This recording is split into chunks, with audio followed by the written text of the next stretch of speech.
Hey guys, before we dive into the show, I wanted to tell you about the perfect trailer cue blueprint, which is 100% free and you can download it right now over at thetrailermusicschool.com/blueprint. Now, this blueprint will help you to completely understand the structure of trailer music, how to build tracks that will be more licensable and have more impact and capture the right people's attention. So, whenever you start writing a cue, make sure you've got this blueprint to hand and you can use it to help speed up your process, feel more confident that you've crafted a well-structured trailer cue before you send it off to that publisher or editor or supervisor. Okay, let's get into the episode. One man, one microphone, and one medium-sized coffee. Welcome to the Trailer Music Composers Podcast.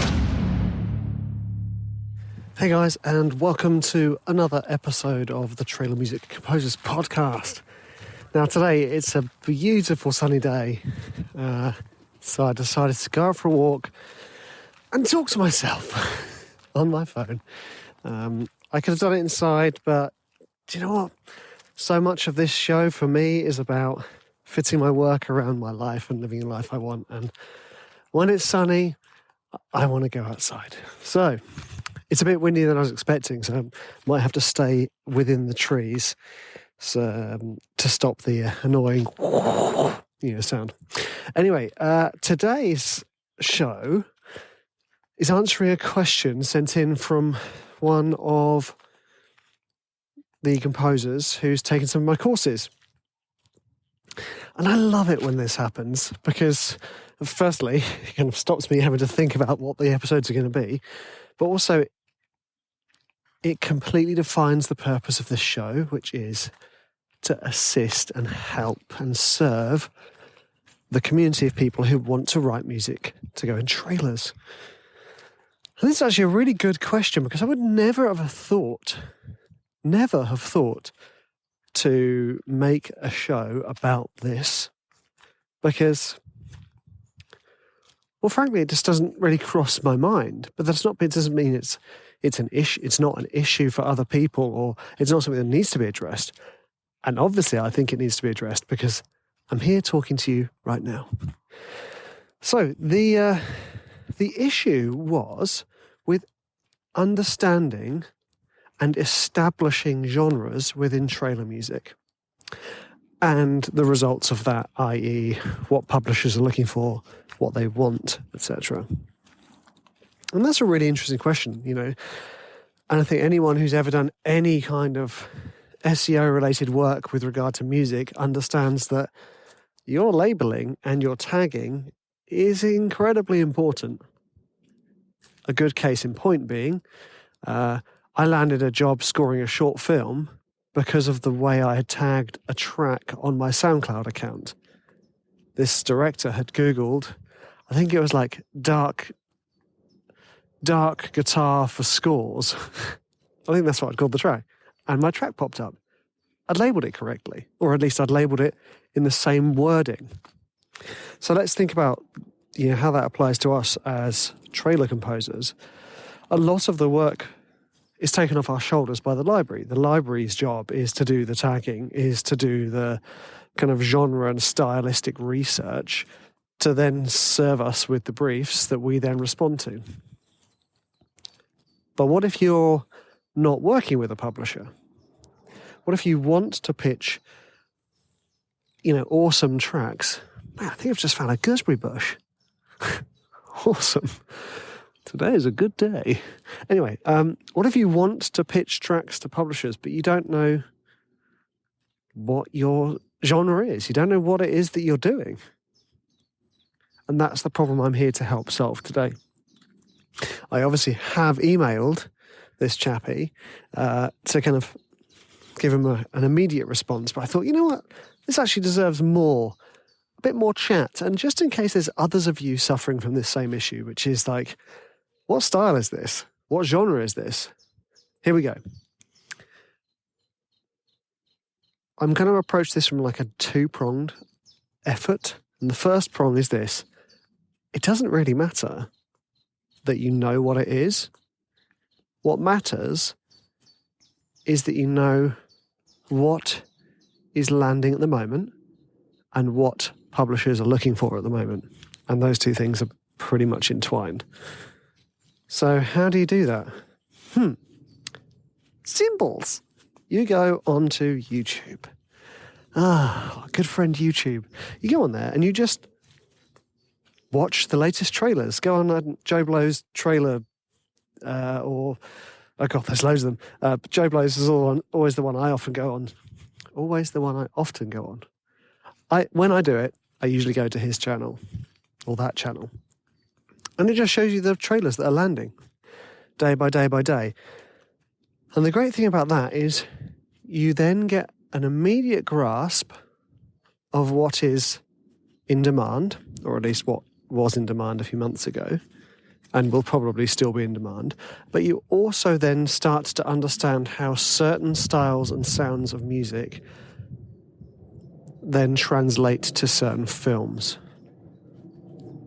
You know? And the other thing about this is when you do your research on YouTube, you can then find out what trailer house, what publisher, who did what. So who did the trailer, who did the music for the trailer. And if you can't find it, then go on to Cody Still's Facebook page, the Trailer Music Composers Support Group, and just say, hey, does anyone know who did this? And usually the guilty party owns up. That was me, you know. And that in itself is a wonderful resource. Okay, so you have gone onto YouTube, you've done your research, you've looked at recent trailers, and you've found that, actually, the music I write gets used on Disney animations. So you then have some information. Okay, you have some information because you then can find out which trailer houses are producing these trailers. And then you can hopefully find out which publisher is publishing the music. And then you have the publisher that you should be approaching. Not at any point have you found out what genre or style the music is. Because frankly, so many genres and styles are subjectively described. Not objectively. Some of them are objectively, because if you're describing the instrumentation, like this is obviously orchestral, that is kind of objective because there's no subjectivity to it. But the mood is the subjective element. Or descriptive words, adjectives like huge, they're just, again, subjective. So like if we take the example of uplifting orchestral is the objective element, it's just describing the instrumentation, and the uplifting is describing the mood. And so often the genres that we work in are just keywords. They're not necessarily actual genres that are in existence. You wouldn't stroll into a record shop, well, you probably wouldn't do that anymore anyway. You wouldn't stroll into, you wouldn't digitally stroll into iTunes or Spotify and type in uplifting orchestral and it be a genre, but somebody may have done an uplifting orchestral playlist. And the same with YouTube. So the scripting of what the genre and styles that we work in, you could just start to describe them yourself. What instruments do you hear? What's the mood? And, and other things like that. What's the pace? Is it dark? Is it light? Is it fast? Is it slow? Is it gritty? Is it smooth? Is it melodic? Is it repetitive? Is it minimal? It's just find ways to describe your music. And then you will start to kind of get this sort of like dot-to-dot picture of what you're doing. But like I said, the describing aspect of it, the genres and the styles, it's not so important for you to know what it is, name-wise. It is important that you know who's doing it, who are they doing it for, and who's buying it. Because if we go back to uplifting orchestral, you just find out, okay, well, it's being used on a lot of these sort of Disney family animations, and I find out that this trailer house, let's call them Family Animations, are doing the trailers, and I found out through a mixture of the Facebook group and nerdy forums that Family Animations Music is the company that's doing it. So I will find the person who works there, probably not the boss, find someone who works there and see if I can start a relationship.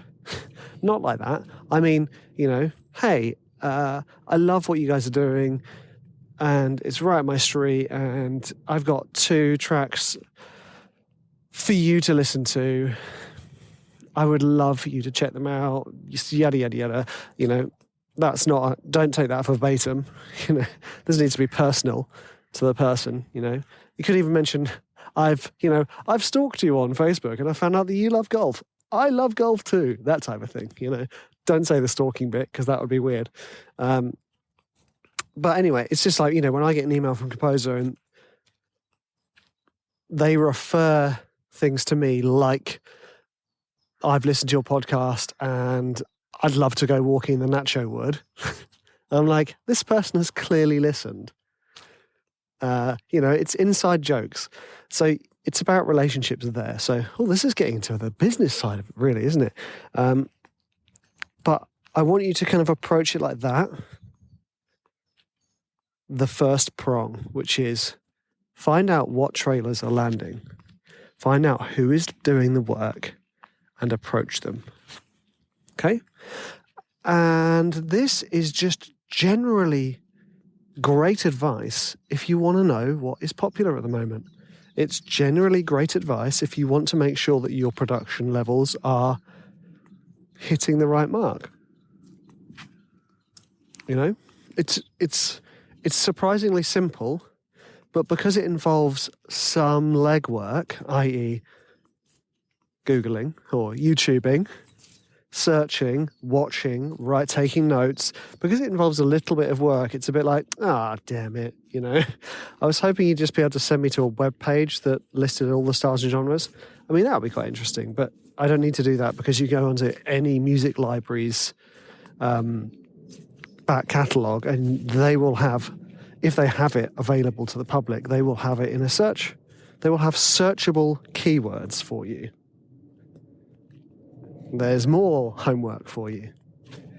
But it's really, what the important part of it is if you're trying to get your foot in the door, is finding out which door to put your foot in. Don't approach a library that's known for its horror cues with your uplifting orchestral. It's kind of like walking into a Nike Air shoe shop and saying, well, where are my brogues, It's like, you're in the wrong shop, dude. So out you go. So that's the first prong. The second prong is related to, well, perhaps you do want your stuff to be searchable. Perhaps you do want to know the genres. So then we go back to that advice I gave you earlier, which is to start describing your music using 3 to 5 words. Long tail keywords, people. Is it orchestral? Is it beats? Is it hip hop? Think of a broad stroke, hip hop, for instance, and then boom bap. So those things, those 2 words, boom bap and hip hop, okay, 4 words, give you an indication of what the people are going to be expecting. And that's just describing existing genres we know. Okay, for instance, let's just say you didn't know it's hip hop, you didn't know what boom bap was. You go, okay,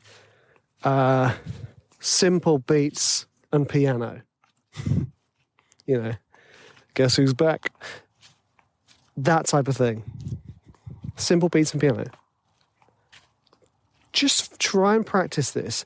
And then the other thing you can do to do this, to enhance this, is go into music libraries that have their catalogue available to the public and start exploring. Again, more legwork, but start listening and taking note of what keywords they're using to describe and where.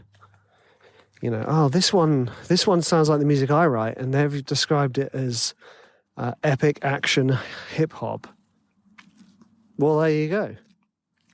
You know, hip hop is the bigger genre, and you know, epic implies the kind of like trailer aspects, and action implies the mood and the drive of the cue. It is a certain amount of subjectivity because, as you remember in the interview I did with Emma Middleton, who's a music supervisor, she talks about her keywords are very personal to her. So the way she describes it, tags her music, is so that she is able to find the music more easily. But it's important that you also understand the intent. So her intent is for her to find the tracks easily, whereas our intent as composers is for our clients or potential customers to find the music easily. And hence we have the crazy saturation of relaxing piano music for meditation on YouTube, you know, because that's the key word, you know, the long tail, relaxing music for, you know, massages. Because those composers have gone, well, if I'm admittedly beginning to search here, you know, SEO a little bit, but that's search engine optimization for anyone who doesn't know. But yeah, I mean, that's pretty much the gist of the whole thing, is you can go about it by not knowing the name of it, and you can go about it by understanding the name of it. Both will happen if you do either of the work. So if you research by name or if you research by what's landing, you will start to understand the styles and genres. You know, it's one of those things, just absorb yourself more with what's happening around at the moment. And just enjoy it. So, you know, if it's something you enjoy doing, watching trailers, cash back. If it's something you enjoy, listening to loads of music, everyone's a winner. You know, it is about finding a route of enjoyment for this type of stuff, because it can be laborious and dull. I have tried both, and I can say seeing what's landing and going that route is much more fun than going down the seeing what keywords libraries are describing their tracks by. But yeah, like I said, it is very subjective as well, because some libraries will describe an album in a certain way, and then the actual brief comes through and you go, that album title isn't quite matching up with the brief, but because it's subjective descriptions. You know, because we're in kind of like a little genre itself, which is trailer music, we've got common myths here where trailer music is epic music. And what is epic music? Epic music is is music that was written for long form trailers. You can listen to my interview with Ruben Navar about that where he talks about the origins of epic music and why it's called epic music. It's one of the previous. I would love to say that I know the episode by number, but I do not. And obviously I'm walking around, so I don't know, won't be able to refer to it. Anyway, so I hope this has helped, you know, because it's really important for me to be able to answer questions for you, not just for selfish reasons of not having to think of content, but also to be of service.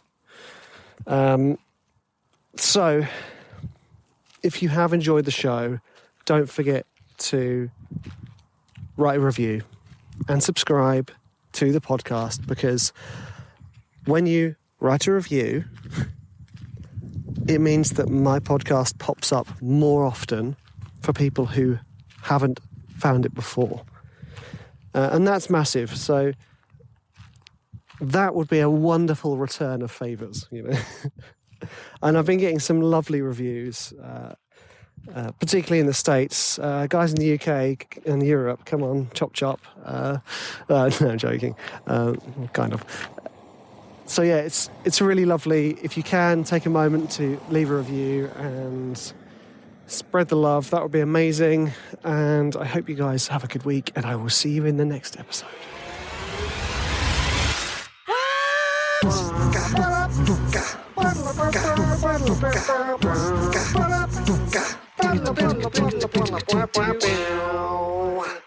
Amazing.